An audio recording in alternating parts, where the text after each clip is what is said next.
Hey everybody, welcome back to Travel Trailer Nation. Today's converter day.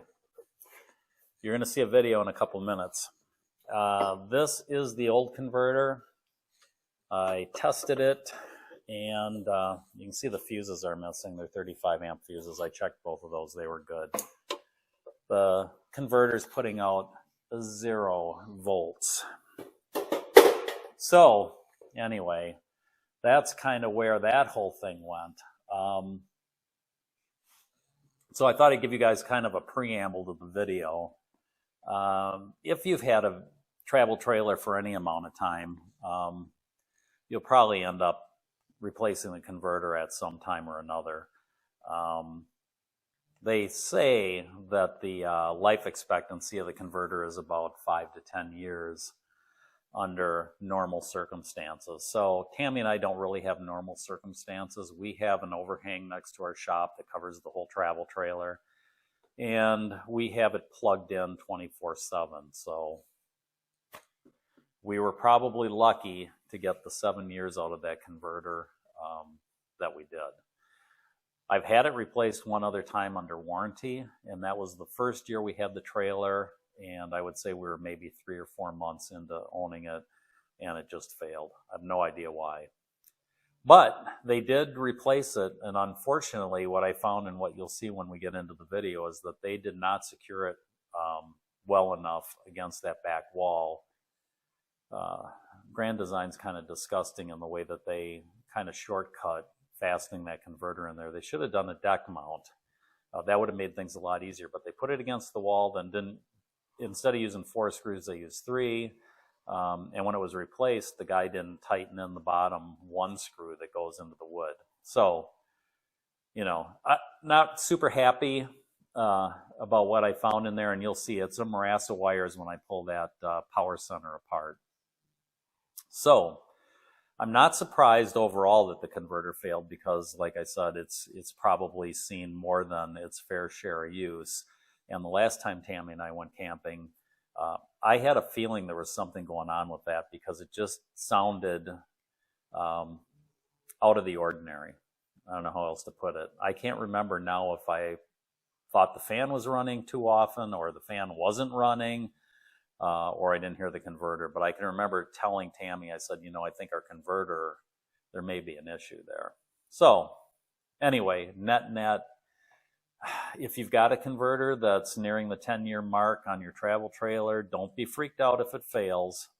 And if you have an older RV, who knows?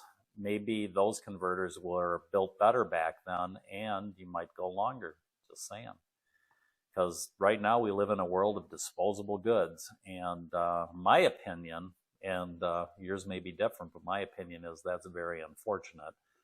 I could tell you how things were back in the dark ages, how they were built, but that would be kind of like telling stories about going to school in a snowstorm, uphill both ways. So I think if you watch some of my videos, you'll know exactly how I feel about the way things are made today. So anyway, let's get back to this issue with the converter. Just to be safe and as a word of caution, don't ever do a repair that you're not comfortable with. There's no shame in having an RV tech, mobile or otherwise, fix your RV.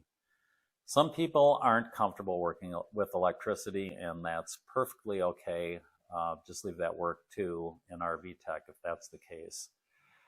Personally, I'm pretty comfortable with electricity, even after my son-in-law, Bob, basically tried to electrocute me when I was working on his dishwasher. It was really unpleasant. I had asked him if he had thrown the circuit breaker to the dishwasher, and he said yes, and really should blame myself a little bit for trusting him, because I got a really big jolt, and it snapped my body straight out, and my screwdriver flew across the floor.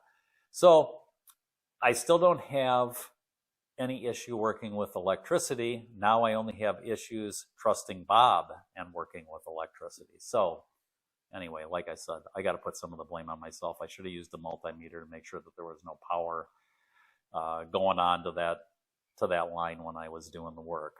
So in a nutshell, replacing your converter is a pretty easy job. If you had a scale of 1 to 5 wrenches, I would say this is probably maybe a 1 wrench job.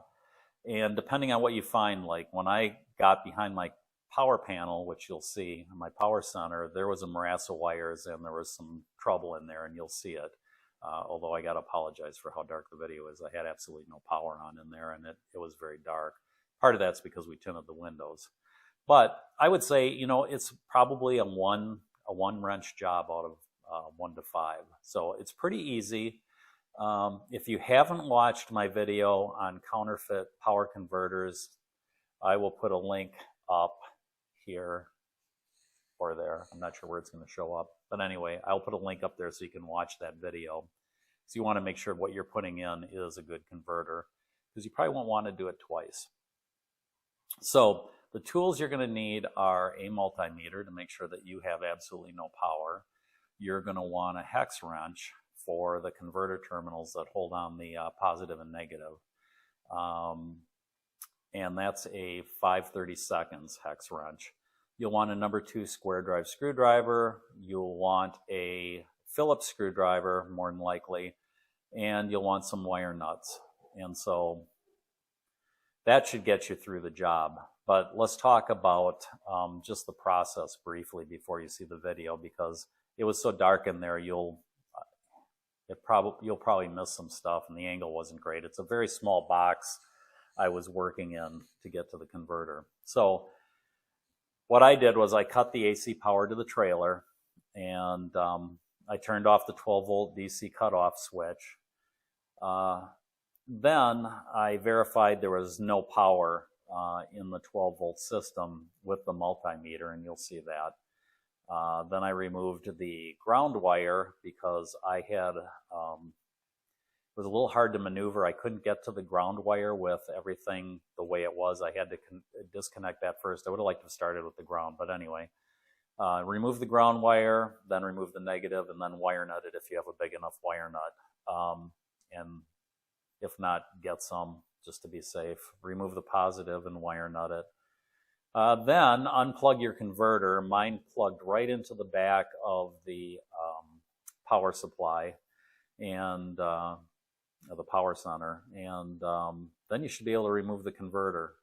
And then you just replace it kind of in the reverse order. So a word of caution though, the fan that's on the converter should never be pushed up against anything. If you're mounting it on the wall, you do not want that fan up against a wall. It sucks the air in to cool the converter down. Likewise, if you're mounting it on the floor, you don't want it pushed up against a wall. So either way, make sure that fan is able to suck cool air into it. Don't put it up against anything. So then, as I said, just reverse the steps, and then you can check your charging status. I did that as well, and it's doing a real nice job. So it's not too bad of a job. I can see why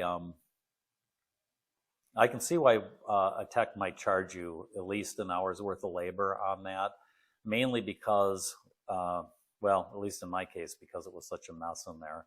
So the long and the short is, it's an easy job. I'm very disappointed in the way Grand Design set that converter in there. I wish they would have done a deck mount, and if they did the wall mount, I wish they would have had the screws correct in there and in wood on both sides instead of only on one. But hey, it's done. It's working. I feel comfortable with the way I have it in there now. So, you know, should be good. And until the next thing crops up. So until next time, happy camping. All right, the first thing I'm going to do is cut the power to the RV. This is the shore power. Okay, next step, let's turn the 12-volt switch off. All right, the next thing I'm going to do is pull the power center out. My converter's behind it. It's 4 Phillips head screws, so I'm going to do that and then come back. All right, and then there's 4 screws that we need to take out Here, here, here, here. Don't know if you can see all that. The lighting in here is absolutely terrible, especially since I don't have any 12-volt lighting. But you'll use your number 2 square drive for that. And I'm going to do that and not take your time up while I do it. And we'll be right back. 1 down, 3 to go. All right, guys. What a freaking rat's nest. And the converter is not even attached to the wall anymore back there. Trying to see where the power cord's going. I can't tell from here. So I am going to grab onto it. I think what I'll do first is I will take out the positive and the negative line. And then I think I should be able to swivel it. So I don't know if you're gonna be able to see that, but there's the positive, there's the negative. I'm gonna remove those. It uses a 5/32 Allen head or Allen wrench, and those should come out. And then the ground is down there, but I will be testing to make sure I have no power here. And I'm positive I don't, but I'll test it anyway and wire nut those. Back in a minute. All right, I'm hoping you guys can see that. I'm gonna just ground to the actual ground on here. I hate these caps that they put on, which give you very little to work with. Okay, I'm grounded to the ground. I'm gonna touch the positive. I know the thing fell over. It's 0 volts. Let's do it again.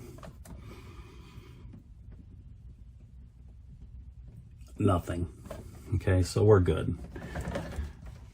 Which is probably good because my wire nuts are a bit too small. So I am ready to pull the ground off of this puppy. And I'm gonna look for screws back there and see what went awry.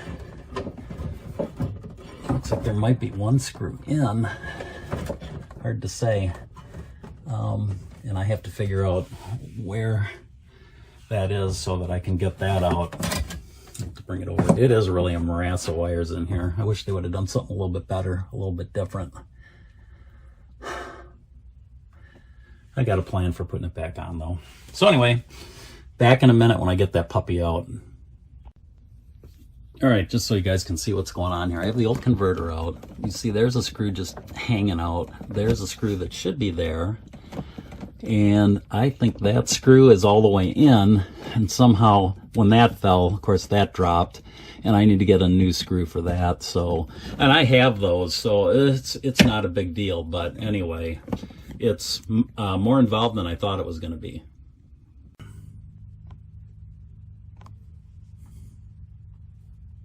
I'm going to go out on a limb and hope you guys can see this. So the first thing I have to do is hook up that ground again. And actually it was a ground wire cut in half and then both pieces were put through. And so that's what I need to do. And it's going to be a little tricky, but not terrible. But I got to do it from both sides. So it's probably going to be best if I do it and then get back to you.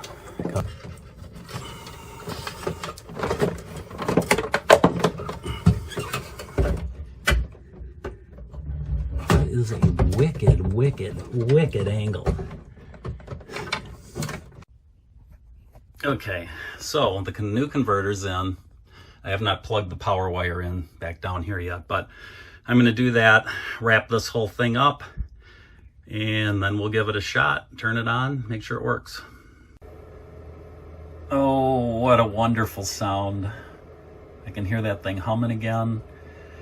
And I went out and checked, and it is definitely charging the batteries. So that's good news. And now for the bad news. Well, the bad news is probably you guys didn't see a lot because it was so dark in here. I mean, I had my lantern, I had my little flashlight. I got some odds and ends to pick up in here, and then I'm going to actually de-winterize the water lines while this is open, because I don't like to just bump my room out a little bit unless, you know, it's going to be worthwhile. The bad news is, man, I'll tell you what, I don't feel 19 anymore. And squatting in that small space with your feet, bent like that, this is not fun. I mean, I know I'm going to feel it tomorrow. I'll be lucky if I can walk. I'm not in the worst shape, but holy cow. If Grand Design would have done a nicer job in there of, well, you saw the Marassa wires. It's a mess. And then they could have mounted that on the deck, which would have made a lot more sense. But instead they mounted it on the wall. And then, I don't know if you remember my story about, when it was brand new, they, like within the first trip, they had to replace the converter. Okay, well, if you're going to replace the converter, why don't you put the screws in? The guy had backed the screw out on the bottom and then only put it in maybe half of the way, so it was already loose. And then the top screw was somewhat tight, not great. But then the other two, one at the top pulled out, so I ended up putting a larger screw in there, and they didn't even put one in the bottom. So, I mean, not even at the factory. So I ended up putting one in there, and there's nothing back behind that, just a void. They only, so funny, they only have wood behind that panel on one side of the converter. Why wouldn't you go to the trouble? If you know that's where you're going to mount it, put another strip of wood back there. I don't know. I get very disenchanted when I run across stuff like that. It's kind of like the cabinets when I had to rebuild those because they're so flimsy. But anyway, that's kind of it for putting the converter in. And I love hearing that sound. Last time we were on a trip, I knew there was something going on it. So we're back in business. I got 12 volts. I'm going to de-winterize the trailer, which is something you probably don't need to see. All I'm going to do is hook up the water line and start running water through all the lines to clear all the antifreeze out. So I'm ready for the next time we take it. So that's it. Hey, till next time, happy camping.